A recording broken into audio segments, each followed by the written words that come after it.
Te rappelles-tu la longue traversée au retour de Champline? La mer déchaînée pendant les 11 heures que dura le voyage. Si je vais pleurer, avais-tu dit, car j'aime Fanny et je veux me marier avec elle. En entendant cela, j'avais bien ri. Le père de Florence t'avait tapé dans le dos en tonnant « Be brave boy and ready to fight for what you believe in ». Je ne l'ai jamais oublié. Fanny? Non, à la phrase du docteur Jeans.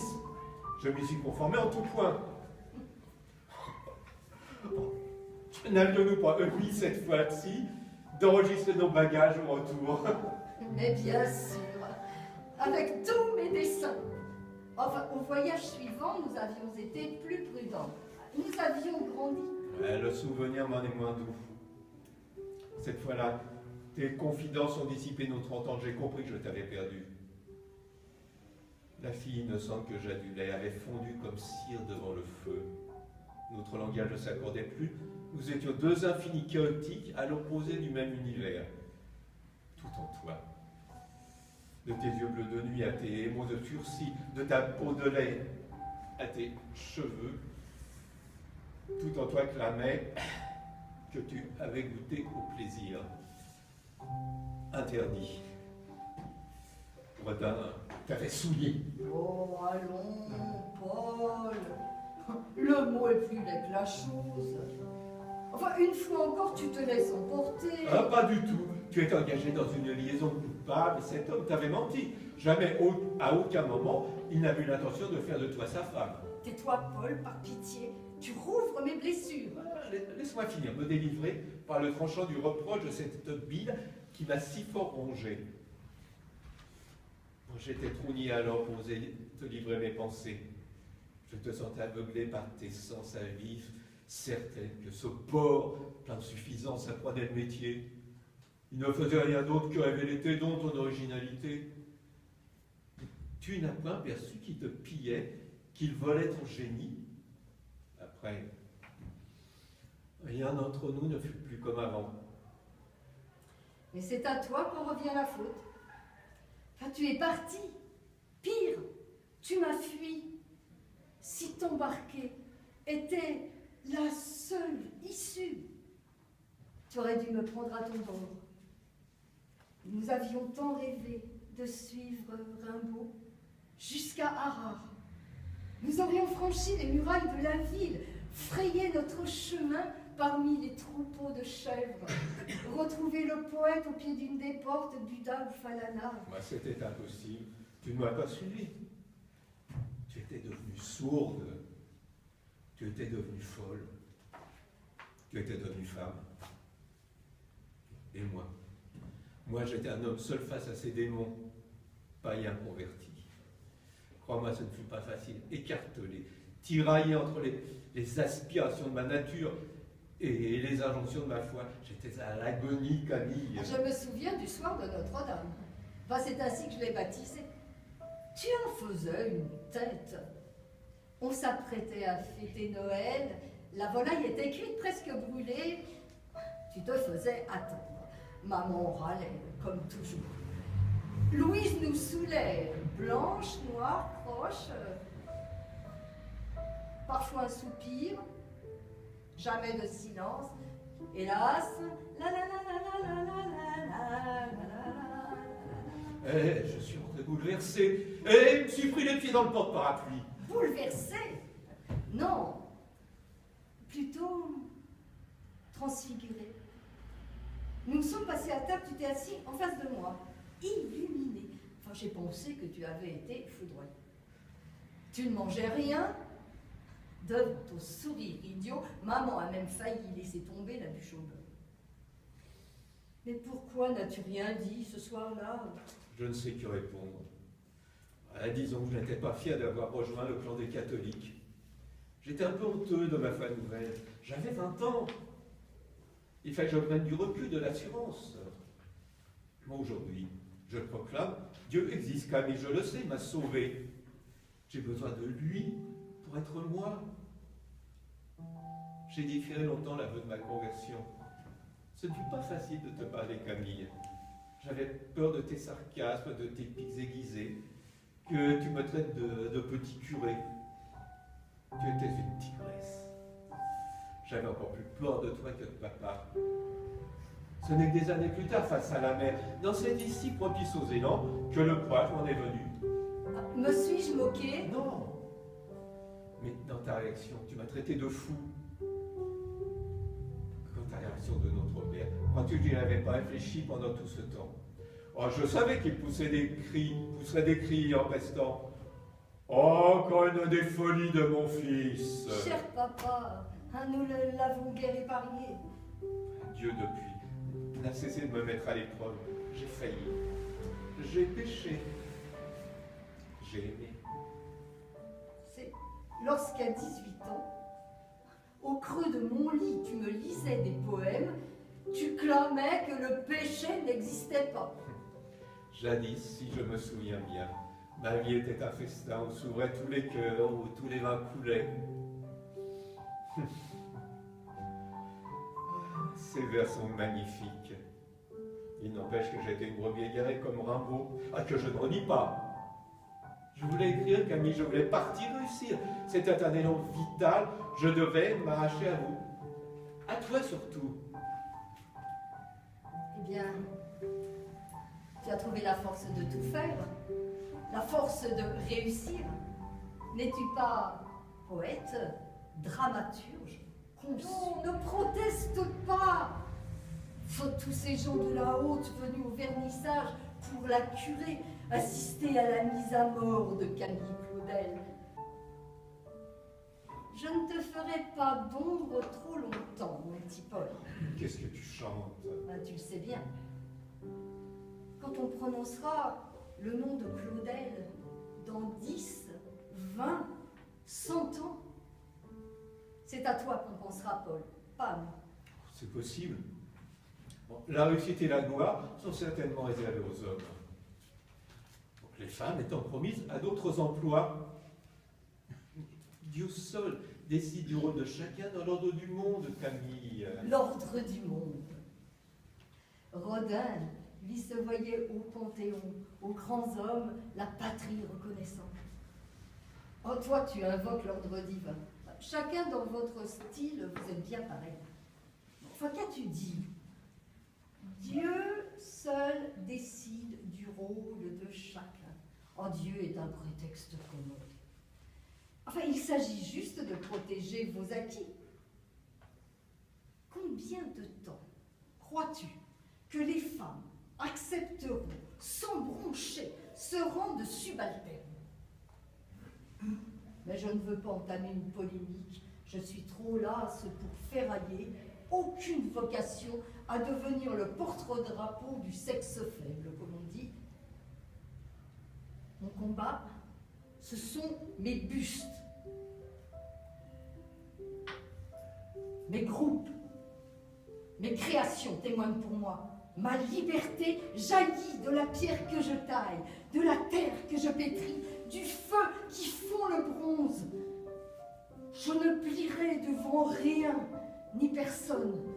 Je ne suivrai ni la mode, ni le conformisme. Je vais te faire simplement remarquer que c'est une question de justice, Paul. Je travaille comme un homme. Mes œuvres valent les leurs. J'ai droit à la même reconnaissance et pourtant on me la refuse. Mais Fury ne monte pas sous tes grands chevaux. Il n'y a pas des exceptions parmi les femmes. Mais ta personnalité, ton comportement, comment dire, tu n'y mets pas du tien non plus. Tu empruntes le chemin épineux qui mène au désastre. Il n'est pas midi. Et tu as déjà bu plus d'une demi-bouteille. Et hier soir, tu étais presque ivre. Ah, pas de sermon, s'il te plaît. T'en veux pas? Alors, je la finis. Une bouteille de moins, un cadavre de plus. Je suis une griffe qui s'enivre. 1, 2, 3, nous irons au bois. 4, 5, 6, cueillir des cerises. 7, 8, 9. Arrête! Mais par pitié, arrête! Parlons sérieusement, Camille. Je suis venu pour cela. Père est inquiet.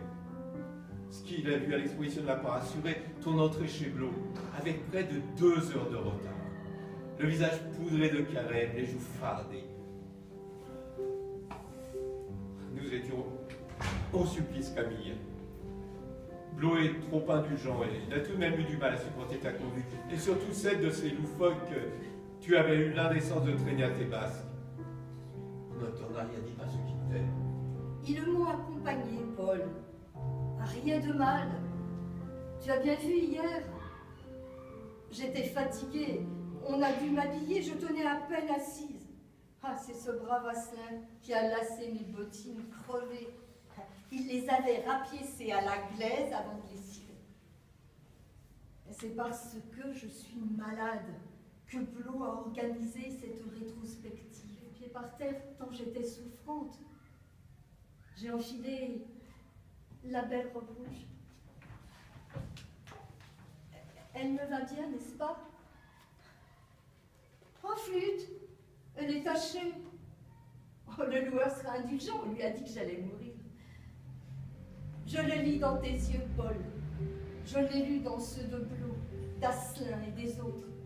Vous êtes venus hier célébrer un cadavre en devenir. Les plus sérieux s'en sont allés d'ici avant que je sois prête. Nous avons, après, vidé quelques chopines entre assoiffés. On m'a emballée dans une cape et en avant la musique. Mes amis m'ont portée en triomphe sous la neige jusqu'à la Madeleine. Ah, le beau cortège sans corbillard pour une morte encore sur pied. C'était gai. Il chantait à tue-tête « Saint-Éloi n'est pas mort, car il bande encore, car il bande encore. » Désolé, mon petit Paul, j'ai raté ton discours. Est-ce là ma faute et la cause de ton déplaisir matinal? Tiens, lis. Il me semble que c'était bien trouvé. Il était fort applaudi avant que ton entrée de carnaval ne gâche la fête. Ah. Camille Claudel est le premier ouvrier de cette sculpture intérieure. Des critiques irréfléchis ont souvent comparé son art à celui d'un autre dont je tais le nom. Ah, on sent bien que tu as jamais pu le blairer, Rodin.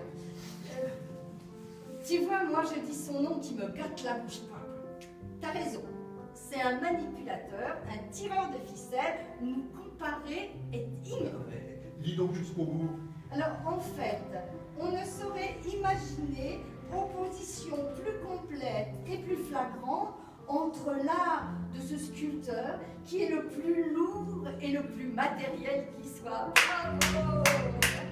Bravo, Paul, bien observé. Oh, je revis en lisant ça. Alors, certaines même de ces figures ne peuvent réussir à se dégager du pain de glaise où elles sont empêtrées quand elles ne rendent pas en collant la boue avec une espèce de fureur érotique. Ah, je t'ai bien défendu, n'est-ce pas? Je ne t'ai rien demandé. Je n'ai pas besoin d'être défendu, j'ai besoin d'être reconnu. C'est tout. Ils ont critiqué mon groupe, m'ont percé, qui m'a donné tant de mal et coûté tant d'argent. Il paraît que c'est à vous. Ils reculaient d'horreur, poussaient de petits cris, se bouchaient le nez, me marchaient sur les pieds, faisant mine de ne pas me reconnaître. Même pas pardon à l'artiste branlant. Bien sûr, ils ne comprennent pas. Représenter la méduse décapitée sous tes traits, c'est pour le moins, disons le mot, provoquant. Écoute, tu veux qu'ils s'extasient dans un siècle où les croupions rebondis font fureur. Tu rames un contre-courant, ma sœur, avec les ventres décharnés, les seins pendants de tes vieillards de haillons. Bien sûr, tout cela obscène. exposer à la vue ce qui fait déjà horreur dans la pénombre. Et cela au nom de l'art. Tu exposes des écailles, sache, la provocation a des limites. Tu juges sans reconnaître l'originalité du travail. Et là, je vais tout détruire. Tout. Il ne restera rien. Je pulvériserai tout jusqu'au dernier grain de plâtre. Soyez satisfaits. Le percé n'aura jamais l'escalier de la comtesse. Qu'elle aille se faire l'enlève, elle aussi. Je lui rendrai ses 1000 francs qui va manger des épluchures, qu'on n'en parle plus. Elle se lève, attrape un marteau. Elle renverse le groupe de percé de sa sellette. On l'entend pulvériser ses moules. Elle revient en riant aux éclats avec une pile de dessins qu'elle va mettre dans le feu. Il ne restera rien, tu entends, Paul? Les espions de l'autre, ceux qui entrent ici quand je ne suis pas là, ne trouveront à voler que des gravats. Oh, je vais faire un carnage. Mes bonhommes qui m'ont coûté tant de sueur et d'ampoules sont promis au marteau. Ah, le Sahara, à côté de l'atelier de mademoiselle Claudel, c'est la forêt vierge. J'arrête la sculpture. Vous avez gagné, oui, il a gagné. Ah, pas de commentaire, mon petit Paul. Viens près de moi, bois, c'est encore un peu chaud.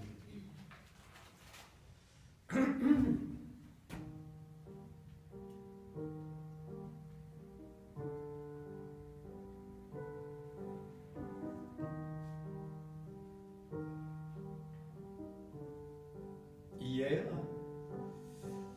j'ai rencontré Claude Debussy. Il vient de divorcer, le savais-tu? Oh, sa femme Mathilde le détournait de son œuvre. Ah. Voilà un musicien à mon goût, moderne, possédé par le vrai talent. Il prépare un opéra, livre et musique, quelque chose de mythologique. Bon, sa musique est un peu légère, féminine.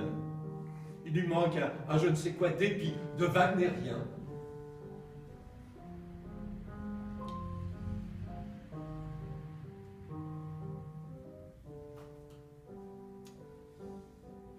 N'as-tu pas eu pour lui pendant un temps un béguin? Certains sont allés jusqu'à parler d'aventure. Hein? Ah, tu t'empourpres, Camille. La flèche a visé juste. Il m'a demandé de tes nouvelles, avec une certaine chaleur dans la voix, une petite bouée dans l'œil. Il va t'écrire. Il m'a recommandé de te dire que la petite vase trônait toujours sur son piano.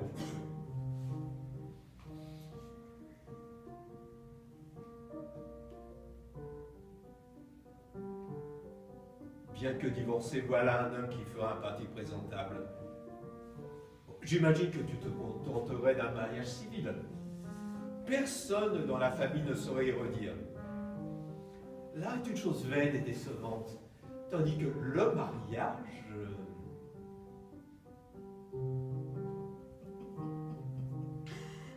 Tu n'as trouvé personne d'autre à qui brader ta sœur.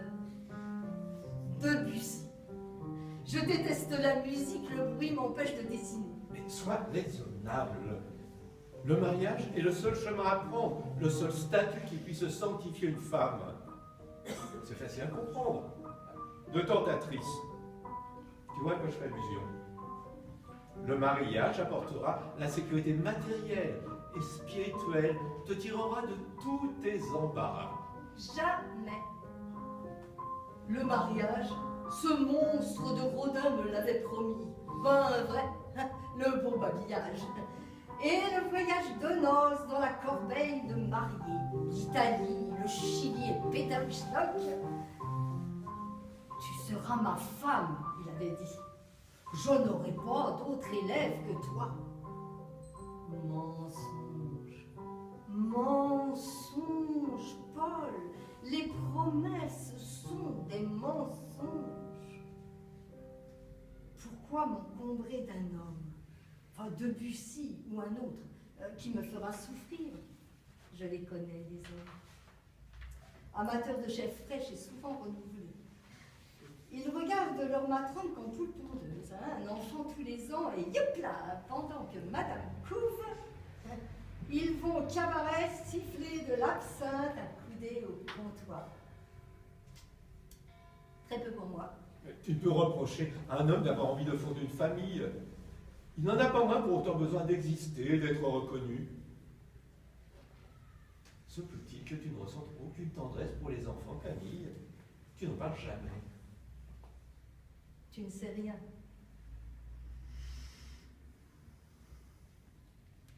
J'ai porté un enfant, mon petit Paul.